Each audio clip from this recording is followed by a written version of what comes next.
Why'd you randomly get that bottle of water? Where did this come from? Great. Who's that was? I forgot to drink. All right. Well, where do we even want to start? We're starting on week 9. Recap. This is week 9 recap. And dang, I left my paper at home. We're gonna do week 10. That's okay. I remember most of it. It's alright.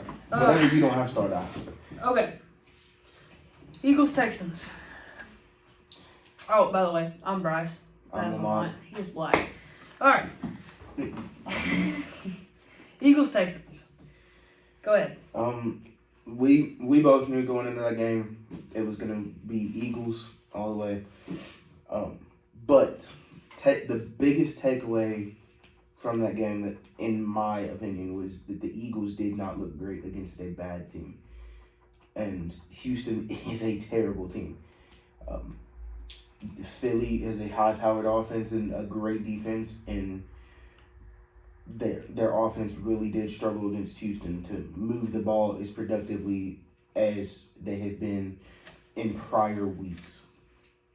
I think the thing that stood out most to me about this, first of all, the score is 29-17, and that's a 2-score game, but the game was closer than that. The Texans really struggled against the run, and I felt like the Eagles didn't attack the run game more as they just kept fully trying to attack the passing game, which, is a coaching mistake. I mean, you have an above-average running back in Miles Sanders. You can full-on attack the run game if you had to, yet you didn't. I don't have the stat line right in front of my face, but, I mean, you could just definitely tell it was more pass-heavy than anything, trying to get Jalen Hurts and A.J. Brown and Devonta Smith and Quez Watkins involved. Involve your running back, dude. Come on now. I mean, it's, Yeah, and not only do you have Miles Sanders, but you also have Kenneth Gainwell, who is an explosive running back. And if they needed to, they could put Quez Watkins back there, put him on a jet sweep or something, attack the run game. All your receivers are fast. I mean, you have A.J. Brown, Devonta Smith, Quez Watkins. I mean, it makes no sense to attack the thing a team is better at. Defending. It makes no sense. Especially, I mean, Houston has Derek Stingley. Yeah, I don't. Well, I mean, they have Desmond King, they have Justin Reed. Yeah, they don't have Justin Reed. They have great DBs who actually did really well against great receivers. I mean, they shut them down until Davis Mills kind of fell apart in the fourth quarter. Okay, let's move on. Chargers Atlanta. Lamont had LA in this game, and I had the Falcons, and the Chargers won 20-17. Neither team looks like they wanted to win this game. Yeah, no, neither team. Something that stuck out to me was Atlanta has been. Don't get me wrong, they are a bad team. They're not really well put together. They're riddled by injuries. But they stuck with the Chargers all game, and the Chargers they are one of the more complete teams in the league. They have a franchise quarterback, they have a franchise running back, they have a franchise receiver, 2 guys that can step up at any point, and Donald Parham and Mike Williams. So this game should have been a blowout, especially the way Atlanta's defense is. They don't have everybody, and I would have expected them to struggle against the high-powered offense of the Chargers, which they didn't. Let me tell you why Atlanta is tied for first place in the NFC South, and it's because of coaching. Arthur Smith is a great offensive coach. Oh, absolutely. And I don't disagree. And he comes from Vrabel, so this team is well coached, and it's not a skill based, leadership. And the Chargers have underperformed. I mean, I don't know if you call a 5-3 underperforming record, but people are picking Justin Herbert to be, MVP caliber, and Mike Williams and Keenan Allen to both be top 10 in receiving yards and receptions. I haven't heard Keenan Allen or Mike Williams' name once this year. And Justin Herbert, he's been okay. I mean, he's been probably top 15, but nowhere near MVP level. So, I mean, and I don't think they're that well coached either. So that's why I took the Falcons. They're definitely making too many mistakes. Well, for sure. Exactly. And I took the Falcons, and at the end of the day, I felt like the Falcons should have won that game, but they didn't, and it's okay because they play in a terrible NFC South, so it doesn't matter. But the Chargers have 5-3. They still have plenty of time to put it together. Probably not win the division, but plenty of time to put it together and grab a wild card, and make a run at the playoffs. Who takes that division though? That's the real question. Kansas City. Oh yeah. Yeah. No, it's Kansas City by a mile. Okay, Dolphins Bears. You had the Bears in a 32-35 loss. Look, this is my reasoning behind taking the Bears. They are coming off a week. They play a great defense in the Dallas Cowboys defense, and that Justin Fields generated offense. The Bears generated offense against an elite defense in the Cowboys. So I chose them going into that game, and Justin Fields did what he did the week prior. He showed up and showed out. Offense looked great. Yeah, they were playing Miami. Miami's defense isn't that great, but Miami's offense is stacked. Tyreek Hill. You have Tyreek Hill, Jalen Waddle, Mike Gesicki, 3 guys that are dangerous in the open field. And you have Raheem Mostert. So you have a complete offense minus the O-line. But Chicago almost got the job done. It was a great game. And I'm looking forward to them moving up and continuing to get better as the season progresses. The Dolphins win this game by 3. I think they should win by more. Listen, the Dolphins, I don't feel like are going to make an extreme ruckus in the AFC, but if you're going to go against an NFC team that has just traded away its 2 best defensive pieces in Roquan Smith and Robert Quinn, you're going to be able to throw the ball in the field. They can't stop it. The problem is the Dolphins' defense. You have Bradley Chubb, and you're supposed to have Xavier Howard, and you're supposed to have Javon Holland, and there's one more guy that I can't think of off the top of my head right now. You're supposed to have these stud defensive players, and you can't stop Justin Fields and his makeshift receivers from scoring 32 points. That's a problem. So the Dolphins will still be fine. They'll get a wild card. They actually might be in a fight for the division because of the Bills. But take a 35-32 win and build on it, I guess, because a lot of work needs to be done there defensively. Yeah. Okay, I'm going to go ahead and take this game. This is the 2-6 Raiders, 20-27 against the 3-6 Jacksonville Jaguars.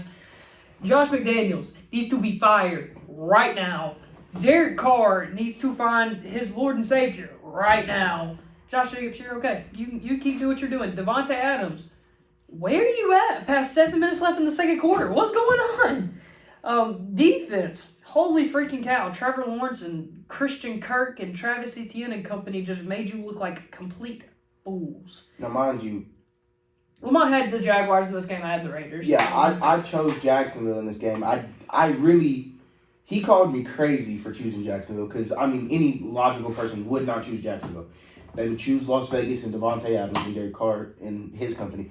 But the Raiders, this is now the Raiders' 3rd game this season where they have been leading going into whether it be the 3rd or 4th quarter, and they blow it. And Josh McDaniels just needs to go. I agree with Bryce here. The whole front office. Just go away. How in the world do you go 2-6? It should literally be difficult to lose 6 games with the team that you have. It should be difficult. And you might be 4-5 because of questionable calls, but you should have beat Kansas City. You should have beat Jacksonville, and on top of the 2 wins, that's 4-4 right there. I don't even know. You lost to Tennessee. Whoop-de-doo. They let you get back in the game. It's okay. And I don't know where your first 2 games of the season was, but dude, come on. It's Jacksonville, and Jacksonville plays good at times, but they're very inconsistent. 17 points, ridiculous.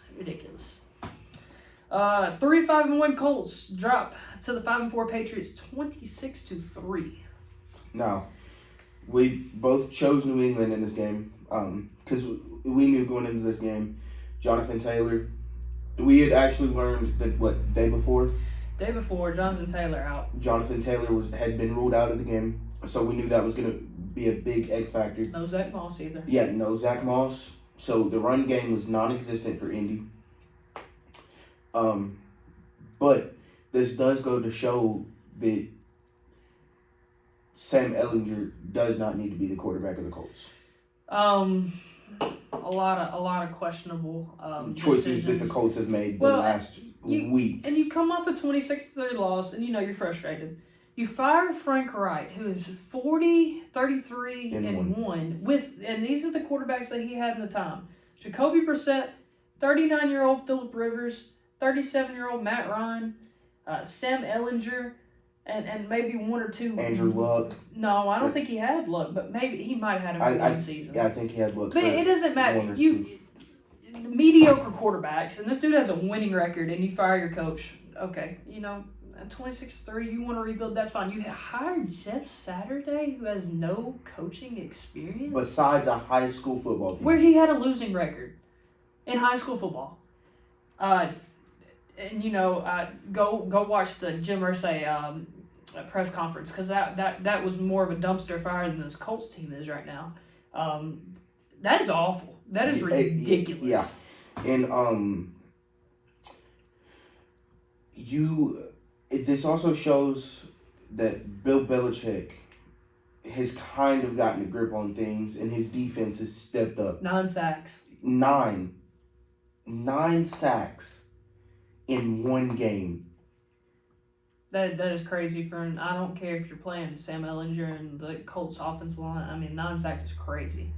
Against a team who doesn't really have any pass rushers and is also in a rebuilding phase since Tom Brady and his company has left New England, and you give up 9 sacks. They do make most of their competitiveness off their defensive line. I'll give them that. Absolutely. Matthew Judon is a presence. Dude is awesome. Anyways, the biggest takeaway from that, Colts. What are you doing? What are you doing? All right, Vikings and Commanders. Me and Lamont both took the Vikings here, 20-17. I think the biggest takeaway from this is the Commanders are legit. Oh, absolutely! That defense has stepped up. Two of their losses are to 7-1 Minnesota and 5-3 Tennessee, and I can't think off the top of my head who the other 3 are, but I mean they Philly. Philly's one of them. Dallas 2. You've lost to the top 3 teams in the NFC. Did they not lose to Chicago as well? They did on prime time. That's right. Yep. So the Chicago loss is iffy, but Chicago's looked better this year.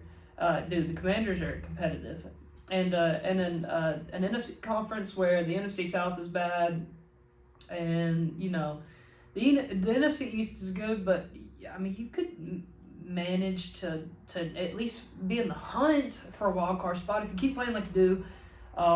Defense just has to step up more than they did this week. Well, and you got to get off the field too, but I mean, holding the Minnesota Vikings to 20 points, I think Justin Jefferson, T.J. Hawkinson, Dalvin Cook, that offense is stacked. Yeah, and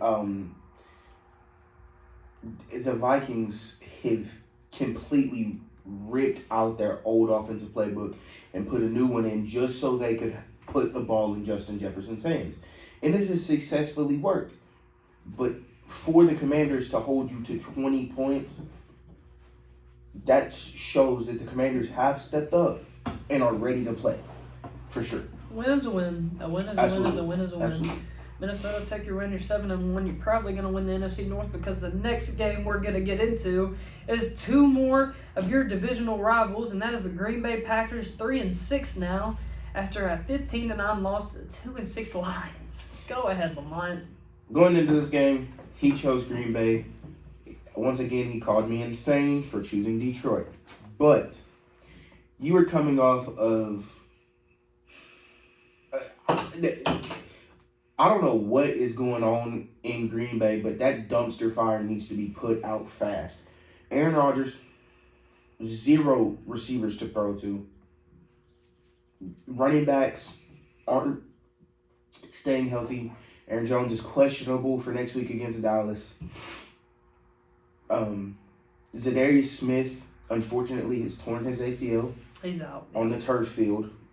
But you had 5 non-contact injuries that game, which puts them back more than they already are. Green Bay has produced 0 offense. Their defense doesn't look that great. I mean, you lose to Jared Goff. And no T.J. Hawkinson. No T.J. Hawkinson. Amon really didn't do much this week. You have Jamal Williams and DeAndre Swift in the backfield, but mostly Jamal.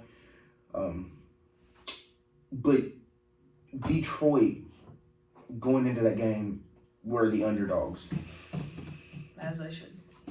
And they come out swinging, and they physically beat Green Bay. And that's a tough loss for Green Bay. A division rival, and you just crumble more than your offenses and defenses crumbled. I don't know who the blame is on. Yeah, I don't. Whether it's Matt LaFleur or Aaron Rodgers, because one play calling has been terrible. I feel like your rushing attack is probably in the upper half of the league. Slow. No, I wouldn't say that. It's in it the doesn't upper. Get activated enough. It's in the upper half of the league, and you're not using it. So play calling is not good. But Aaron Rodgers, I understand the receiver situation is awful.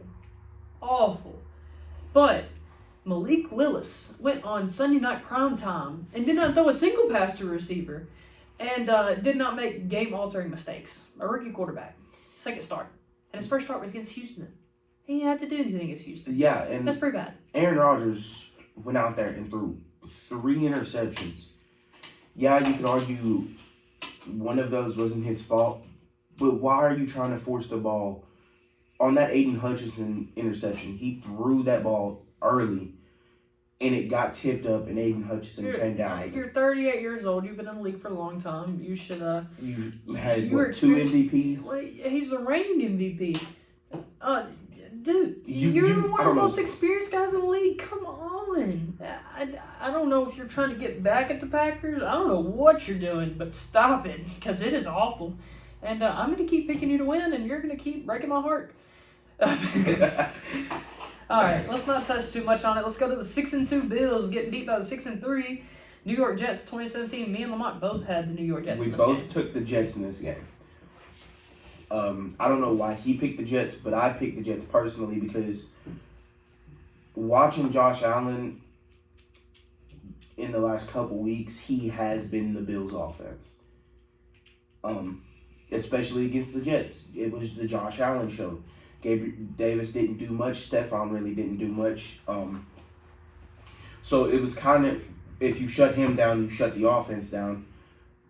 The Jets' defense looked great, and it was a surprising show for the Jets. I picked the Jets to win because I feel like over the past couple weeks, Josh Allen has not looked great, and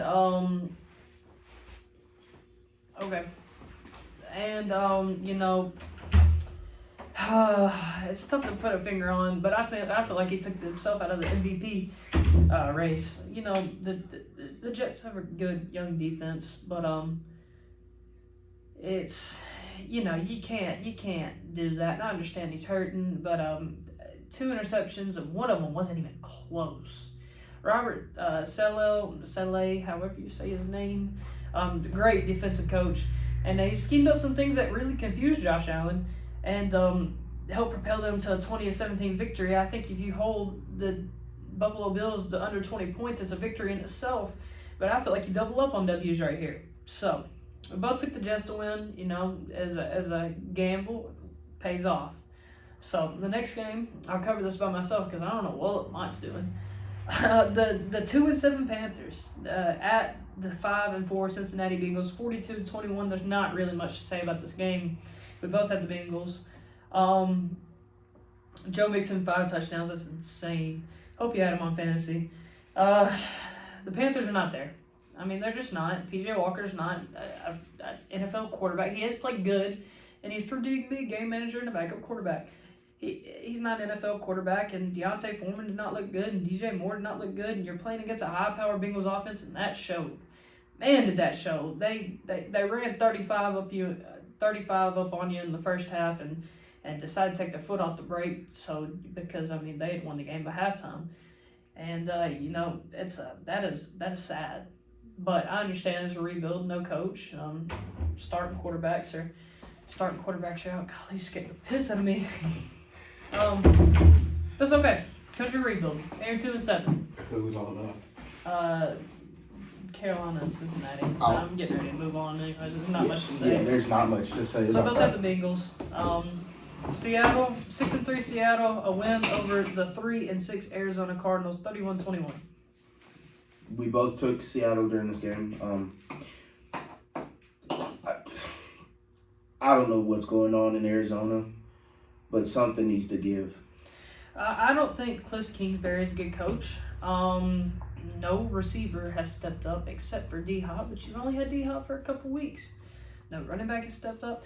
The defense has been close to horrendous, other than Xavier Collins and JJ, I guess, and Buda Baker. but there's really 3 players in defense, and the rest of your defense is just holes on holes. Mm-hmm. So give me Seattle every day of the week. Seattle sweeps Arizona. I'm pretty sure. Seattle's on a hot streak right now. Well, and just the Cardinals played them close. Oh yeah, It's just because of Kyler Murray though. Mm-hmm. And that offense, I get it. Kyler's a great quarterback, but he cannot do it all by himself. You got to get him help. I get it. You went out and got DeAndre Hopkins. You have Zach Ertz. You have AJ Green. You have. They're just either young guys or old guys. And I get them some help, but it's not going to matter now. You're 3-6 in the NFC. The Commanders are in front of you. I give up now. I'd take and get you a stud like Marvin Harrison Jr. or somebody of that caliber because you need him. Yeah, I agree. I agree wholeheartedly. All right. Well, we're moving into a game that made me feel quite like the Raiders game, and that is the 3-5 Rams losing to the 4-5 Buccaneers 16-13. You go ahead. Going into this game, he chose the Rams. I chose the Bucs. I wasn't expecting the outcome of the game, but we can take away that Stafford and the Rams don't look like that Super Bowl team from last year. I get it. You've almost completely revamped your offensive line, but you have Cooper Kupp, Matthew Stafford, a great pair of running backs. Not anymore. Yeah. Makers don't play. Tyler Higbee, who's been mid at best this season. The offense is struggling, and the defense isn't too far behind them. Yes, you have Aaron Donald. Yes, you have Jalen Ramsey. But you were giving up a 44-second drive to Tom Brady and old offense, and you just give it to him like that. It's insane. I'm ready to call some people out. Matthew Stafford, Sean McVay, and Jalen Ramsey. I'm calling all 3 of you out. Because Matthew Stafford, you have to be able to manage the offense that has Cooper Kupp in the mix, and Tyler Higbee in the mix, and Allen Robinson in the mix, and Van Jefferson in the mix. You have weapons. Use them. I don't know what's wrong with Matthew Stafford. Jalen Ramsey is calling out the offense. You don't call out the offense. Be quiet, do your job. You want to call him out not in front of the public, that's fine. Don't call out your own offense. It's just bad. And Sean McVay, how in the world you can go to win in the Super Bowl to 3-5 and not get your team straight? Sad. So. And we get it. And Stafford's coming off that bad elbow injury. It's tendonitis. Come on now. But you're from playing in Detroit to going and winning a Super Bowl to going back to looking like you played for Detroit. I get it. You was great on Detroit. You had a great receiver in Detroit. You have a great receiver on this offense, and yet you still fail to finish out games. If I would have sat here and said that you lost to the Buccaneers 16-13 a couple of years ago, that would not sound that bad. But this year, due to the circumstance of their offense and their defense, it's terrible. And that's a loss that should speak volumes and kick you into gear because, like I said, the Commanders are 4-5. They're a game ahead of you. And you aren't built to rebuild right now. You don't have young pieces. Aaron Donald, close to retiring. Matthew Stafford, probably getting on the verge. Jalen Ramsey's not young no more. Cooper Kupp's still kind of young, but he's starting to get to that point where he's not young no more. So, anyways, we'll see how that goes. Here's a game that I'm gonna try not to get upset about.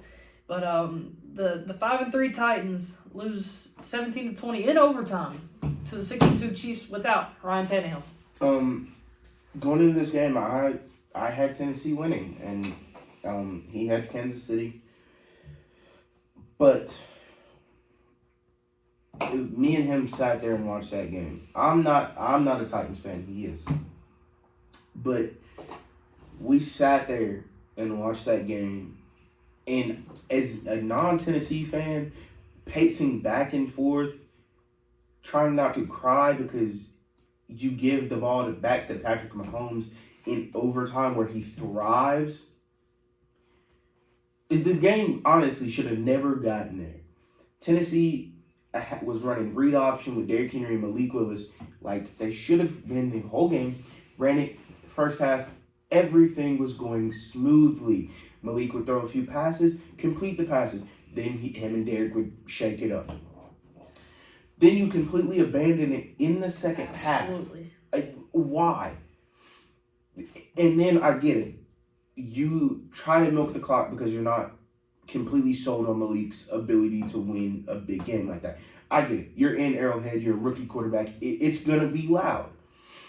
But to completely abandon the run and run Derrick Henry 3 or 4 times the rest of the game, that's uncalled for, knowing you have one of the best back in the league right now.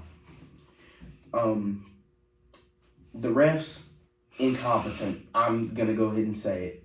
That in overtime, that was offensive pass interference. Game's over with. I'm just going to leave it there. Travis Kelce on 2-point conversion. Yeah. Not to mention the horrendous defensive pass interference on Austin Hooper was never called. Top down, and you need to go. You need to get out of Tennessee and go find your job at McDonald's because you are not it. Why in the world you got 14 points on the Kansas City Chiefs and completely abandoned everything that was working? Makes no sense. Derrick Henry rushed for, I think, 11 or 12 times in the first half and rushed for like 2 or 3 in the second. No sense. No sense whatsoever. Absolutely zero sense. So the reason why the Chiefs won this game is because of coaching, but the refs played a big part in that. And if I'm a Chiefs fan, I'm kind of worried because if you're struggling with the Titans, you're going to struggle with the Jets. You're going to struggle with the Baltimores. You're going to struggle with the Buffaloes. It's going to happen. So, it's going to be a rocky season, not what y'all are used to, without Tyreek Hill being able to open up the entire field. Yeah. All right. Last game, I picked the Ravens. Lamont picked the Saints. The 5-3 Ravens go into New Orleans and beat the 6-3 Ravens. I'm sorry, the 3-6 Saints. I think this effectively extinguishes the Saints. New Orleans, I don't know what you were doing, what you were smoking, but you got pooped on at home. Very horrendous. On a Monday Night Football game that you should have won. I get it. Well, I don't know about should have won. I mean, the Ravens defense, astounding. Great. I mean, they've stepped up. Marlon Humphrey, the new addition, Robert Quinn.